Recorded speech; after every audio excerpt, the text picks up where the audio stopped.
बिस्मिल्लाहिर्रहमानिर्रहीम। तारीफ उस खुदा की जिसने जहां बनाई, वो अल्लाह के नाम से जो बड़ा मेहरबान रहम वाले है। आज अल्हम्दुलिल्लाह हमारा नासिक जाना हुआ। नासिक में मीटिंग थी गिरीश महाजन साहब के साथ, पालक मंत्री, हमारे जिला अध्यक्ष साहब श्री कछुए साहब, हमारे योगेश निकम साहब और हर्षल सल साहब, इनके नेतृत्व में हम नासिक गए। नासिक में अल्हम्दुलिल्लाह हमने जो प्रोजेक्ट तैयार करके लेके गया था उसको टेबल मीटिंग पे गिरीश महाजन साहब के पास रखा और माइनॉरिटी डिपार्टमेंट से फंड की मांग की। तो 3 मुतालबात हमने रखे थे। एक मुतालबात अंसारी शादी हाल का, 2 करोड़ के अंसारी शादी हाल का। जैसा कि हम पार्टी में जब प्रवेश किए थे तो हमने डिमांड की थी। उसके बाद मुझे उसके 8 दिन के फौरन बाद ओहदा मिला सेक्रेटरी का। हम शुक्रगुजार है महाजन साहब के और बीजेपी के भी कि उन्होंने इस काबिल समझा और कम वक्त में बड़ा ओहदा दिया। उसके बाद आज हमारी मीटिंग हुई 15 दिन के अंदर।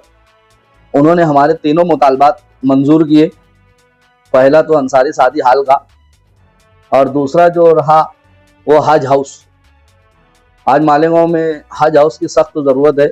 हमारी मुस्लिम पॉपुलेशन है, माइनॉरिटी के फंड से हज हाउस की हमने डिमांड की और मल्टीपर्पज़ गार्डन, टेक्निकल गार्डन बोलते हैं उसको, वो गार्डन की डिमांड की। तीनों डिमांड को श्री गिरीश महाजन साहब ने, हमारे पालक मंत्री गिरीश महाजन साहब ने एक्सेप्ट किया। एक्सेप्ट करने बाद उन्होंने हमारे सब चीज़ें देखी और देखने के बाद उन्होंने कहा कि इलेक्शन हो जाने दो। 15 तारीख को हमारा इलेक्शन डिक्लेयर हो चुका है। इलेक्शन के फौरन बाद उसके ऊपर हम लाए अमल करेंगे इंशाल्लाह। तो बीजेपी का हाथ क्यों थामा? बीजेपी का हाथ थामने का मुख्य कारण ये था कि हमको डेवलपमेंट चाहिए था। आज 75 साल हो गया है, शहर में कोई डेवलपमेंट नहीं है। अज़बियत की राजनीति है, जातिवाद की राजनीति है। और देखो, बीजेपी के ताल्लुक से कहा जाता है फिरका परस्त पार्टी। अगर बीजेपी फिरका परस्त पार्टी होती तो लाडली योजना की जो स्कीमें है वो सिर्फ हिंदू बहनों को मिलती, वो तो पूरे समाज को, ऑल समाज को उसका लाभ हासिल होता है। हमारी मुस्लिम बहनें, बेवाएं हैं, उसके लाभ मिलता है, उसका फायदा होता है। और जितनी भी बीजेपी की स्कीमें हैं, बड़ी से बड़ी स्कीम है जिसको शहर में उसको फॉलोअप नहीं लिया जाता। लेकिन मैं रिक्वेस्ट तो करूंगा हमारी माओ बहनों से और हमारे भाइयों से कि उसके ऊपर इंटरेस्ट ले, उसका लाभ हासिल करें। उसका आप लाभ हासिल करेंगे, आप बिजनेस कर सकते, आप एजुकेशन में आगे बढ़ सकते, आप डेवलपमेंट कर सकते। लेकिन अफसोस का मुकाम है कि हमारे जो लीडरान है शहर मालेगांव सेंट्रल के, उन्होंने बीजेपी को बहुत बड़ा इशू बना के पेश किया शहर में कि जैसा कि बीजेपी आएंगे तो शहर में कयामत आ जाएगी। लेकिन ऐसा कुछ भी नहीं। हम बीजेपी से जुड़े 15 दिन के अंदर, बीजेपी में ज्वाइन होने के 15 दिन के अंदर बीजेपी में हमको पद मिला, महामंत्री जनरल सेक्रेटरी का, जिला नासिक का, माइनॉरिटी का। 15 दिन के अंदर उन्होंने फंड भी फराहम करने का यकीन दिलाया। डेवलपमेंट करने की बात हुई, डेवलपमेंट के लिए भी बीजेपी तैयार है।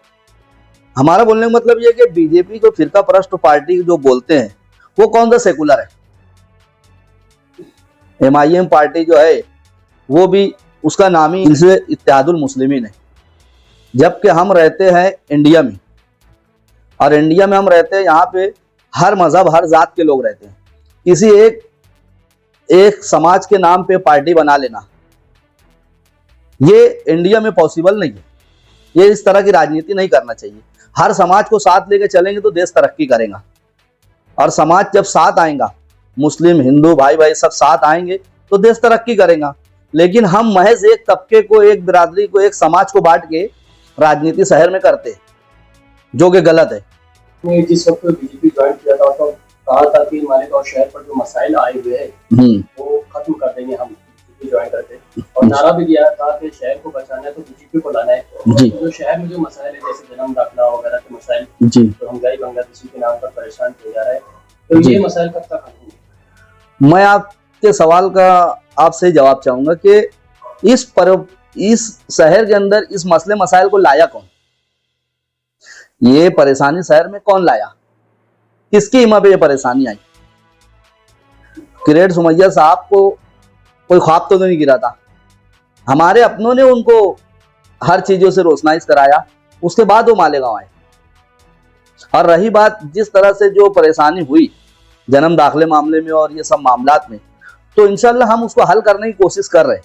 अभी 15 दिन हुए हमको जाए बीजेपी में, उसके लिए हम भागदौड़ कर रहे कि जन्म दाखिले के मामले में जो बेगुनाह बंद है उनको भी रिहा कराया जाए, और जो ये आफत आई है इसका भी भांडा फोड़ा जाए। और शहर को बीजेपी जो बोल रहे रोगांजाई बांग्लादेशी, वो तस्वीर चालू है, पुलिस एसआईटी अपना काम कर रही है।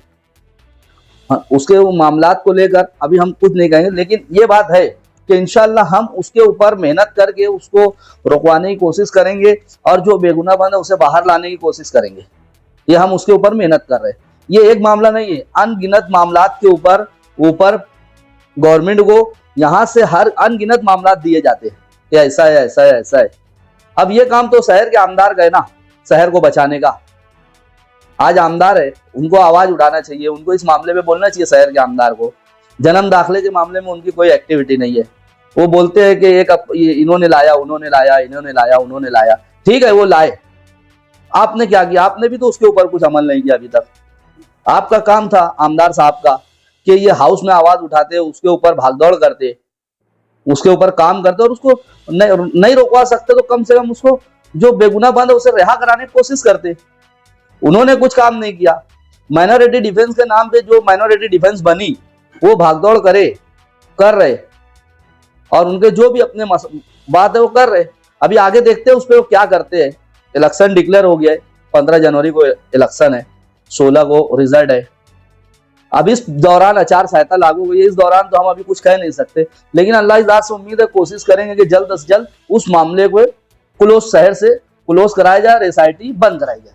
हर लीडर कहता है कि फलाने निशानदेही की, फलाने निशानदेही, खुलकर कोई नहीं कहता कि फलाने लाए नाम लेकर। बहुत हार्ड सवाल है।